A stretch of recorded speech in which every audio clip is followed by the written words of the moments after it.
Today we are conjuring up a forest of fey beasts as we take a dive into the 2014 Druid's favourite, and every DM's least favourite spell, Conjure Animals. G'day, I am James from Zalgariath Gaming, and this is Spell Focus, where each week we roll investigation on a D&D 5e spell and see what makes it tick. This spell has seen massive changes in the 2024 rules, and you can be the judge as if they've nerfed it or just made the DM's nightmare worse. Also, do not forget to summon up your current ZG character sheet and a D20, you'll need them before the end of the video. Straight off the bat, there is barely a flump's eyelash of similarity between the 2014 and the 2024 versions of the entire Conjure family of spells, and for good reason. Firstly, trying to differentiate them from the Summon family of spells was nearly impossible, and secondly, they previously gave DMs more headaches than a swarm of cranium rats.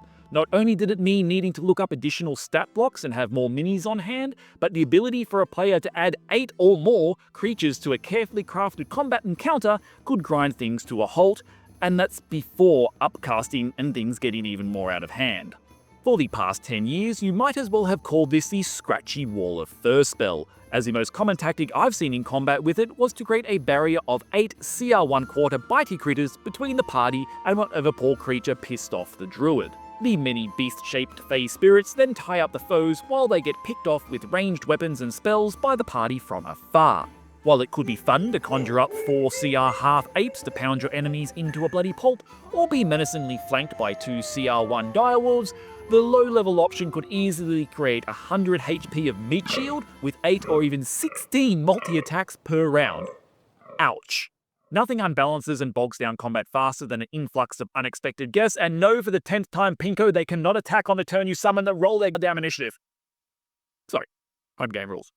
Outside of combat, it got even worse, as this hour-long spell could be used to break a lot of exploration challenges. Impassable terrain? 2 giant eagles we can ride, please. Maze full of traps. Send in the sacrificial giant rats. While not quite game-breaking, it nonetheless was the most annoying level 3 spell that I, as a DM, can think of, until now. In 2024, you get one. Yes, just one creature with the new version of the spell. Now, technically, it is a pack of spectral intangible spirits, but it occupies a single large space on the battle map and can't be split up. It also only lasts for 10 minutes and is tied to your initiative.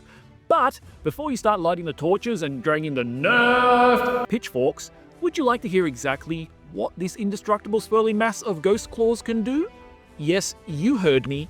Indestructible. It does not have HP. It cannot be targeted by spells.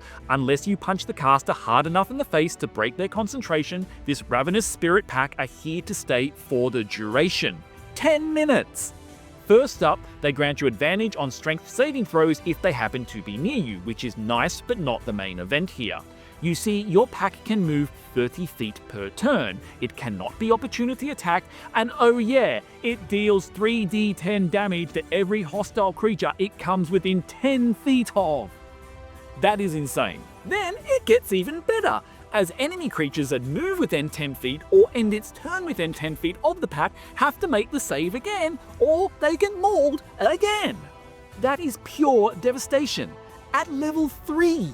The only reprieve is it's 0 damage if they make the dex save. What? Now, the big drawback for all of this carnage in combat is the loss of the exploration utility the spell used to give. No more hour-long winged mounts or sacrificial rodents, sadly, but there are other spells for that. All in all, as a DM, I'll take my goblin swarms being slaughtered by the slathering ghost wolves over having to deal with 8 panthers bouncing around my encounter that I did not bank on. As a ranger or druid player though, I think I'll miss my cuddly forest buddies making my DM's life hell. Nerf or buff? You tell me in the comments.